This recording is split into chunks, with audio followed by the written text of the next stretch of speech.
Okay, so I've opened the hole, all right? We're ready to go ahead and start doing what's called a pull. At this point, you want to slow your wheel down to about half the speed that you've been going, okay? Again, I cannot stress enough, keep your wheel speed consistent and even. A lot of times, I'll just get it set and I'll take my foot off the pedal, okay? You see my foot there? So that it doesn't go faster or slower. I think wheel just picked up a little bit of speed, so I'm gonna keep my foot on the pedal this time. But you know, I'll go ahead and just kind of find one speed that's good. Don't go faster, slower. You don't want to be speeding up and then slowing down, speeding up, slowing down. Again, you're driving on the freeway, you're not driving in traffic, okay? So just kind of keep that in mind as you do it. All right, so my left elbows, again, they're attached to my body so that I'm nice and comfortable as far as the stability as best I can. You can go ahead and rest I kind of rest my right arm on my thigh just so I have something else to help brace it. This is just so that everything can stay consistent.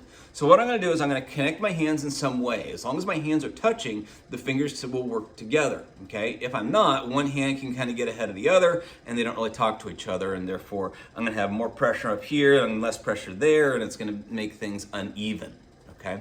So what I'm going to do is I'm going to go ahead and connect my hands. Usually I crisscross my thumbs, okay? Or you can just kind of have them touching.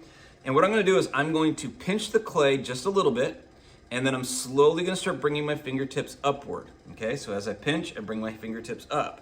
The main thing to keep in mind is that the width of your fingers, the distance between your two fingers, okay, is going to determine how thick the wall of the clay is. If that changes as you're going up, what's going to happen to the wall of the clay?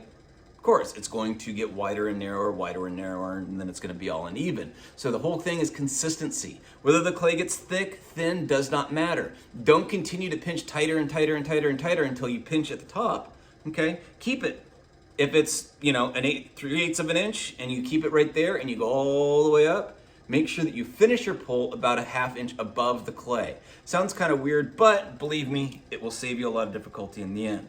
Again, I'm going about half the speed that I normally do. I'm going to start at the very bottom of my clay down here, and at the very bottom on the inside, I pinch my clay, okay? I lock my fingers in as far as the distance between the two, and then I slowly start rising up. Now, whether the clay gets thicker or thinner does not matter, because my fingers are going to stay the same distance apart, okay? And you might get a little bit that comes off here. Just throw that into that scrap bucket, all right? I'm gonna repeat this process a couple of times till I start getting some height, all right? So I pinch my clay, slowly start bringing it up. Whether it gets thicker or thinner does not matter to me. And then I finish my pull about 1 inch above the clay, all right?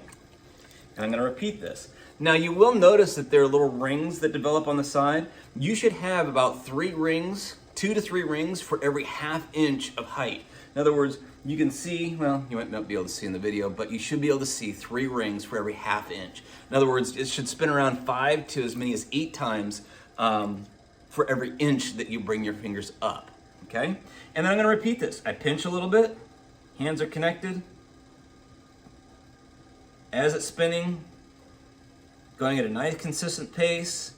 Once you start at the bottom, don't go back down. Keep going all the way up until you're up and off the top, okay? You can see that it's starting to get a little bit more height, okay?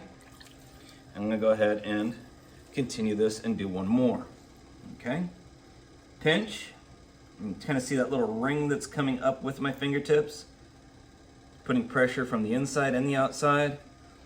This is what we call pull, okay? Because you're actually pulling the clay up, all right? Now I got a little bit of a wobble starting. I don't know if you guys can see that. My hands are just gonna my left hand's gonna just kind of go along for the ride. This hand's gonna come in here, gonna kind of compress the lip, okay? So that's what we call that, compressing the lip. And that'll help just kind of stabilize things. So you can see that wobble kind of got a little bit better. All right, gonna go ahead and do that. One thing to keep in mind as you're doing this, as you're doing your pulls, kind of pull towards the middle, to the center dot, the center of your clay. If you pull wider, okay, it's gonna wanna get wider. Centrifugal force will naturally wanna make your clay get wider. If that's the case, what'll happen is it'll get too wide and then it'll fall over on itself. We wanna get height out of it for our first project. So we're trying to bring the clay in so that it's gonna stay as tall as we can get it, okay? And go ahead and do another pull. Again, slowly, nice and steady pace. The more even your fingers and your hands are moving, the straighter and more even that your clay will continue to be. Okay? Just like that. All right. Now, as I get this little bit of a wobble, I can do what's called a choke, okay? And it looks like that. It looks like I'm choking somebody. And what I'm gonna do is I'm just gonna kind of compress the clay a little bit by making a little bit smaller imaginary circle with my hands, so that this is the opening, or this is the actual size of the clay. I'm just gonna go a little bit smaller, just like that. It doesn't look like much, but it is. And then I'm gonna put a little bit of pressure from here. And again, I start at the bottom, slowly start bringing my hands upward, okay? And this is gonna help compress the clay. I don't wanna do this too much at a time. I'm not trying to get it super small or make it into a cone shape. I'm just trying to make it a little bit smaller than it was. This will help even things out. It'll also give you a little bit more height. And the other thing it'll do is compress the clay and make the clay a little bit thicker, which means you can actually do another pull. Now you'll notice that this is getting tall enough to where I can't actually have my hands touching. At this point, I've just gotta really concentrate as best I can, okay? And really try to keep my hands nice and consistent. And then as soon as my thumbs come up over the top of my lip, see there, I go ahead and attach my thumb to my other hand so that it's nice and consistent and even as I bring the clay up higher.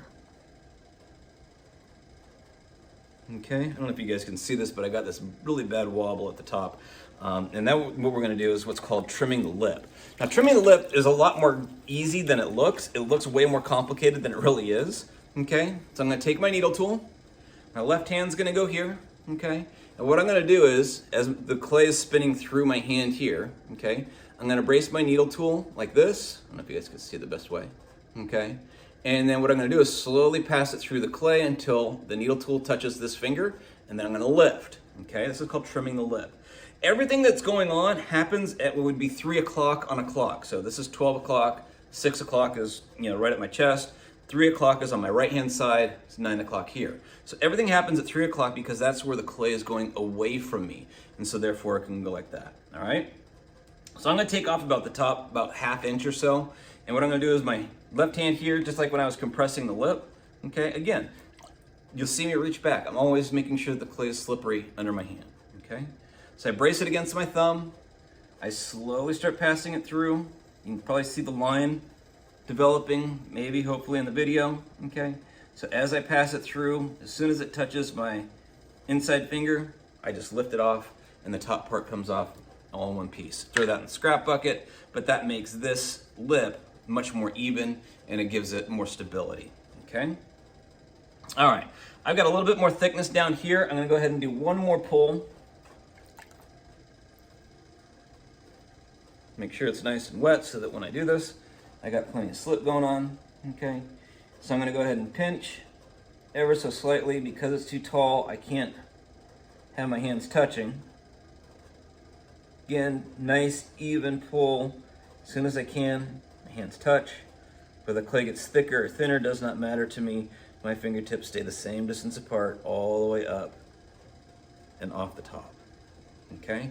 So, this is a lot bigger than what I'm looking for you guys to do. What I want you guys to make is a 6-inch cylinder. In other words, a cylinder, nice even walls, everything like that, 6 inches tall. If you can do that, you can make anything you want in ceramics on the potter's wheel. Everything starts with a cylinder, okay? Centering the clay is the most important thing. Making sure that it's nice and even, and making sure the walls are nice and even. It starts with doing consistent pulls and making sure that it's nice and level, okay? Trimming the lip is the nice finishing thing. I'm gonna show you guys a few finishing things in the next video, also how to shape this into an actual vase shape so that it's not just a straight cup, all right? Show that in the next one.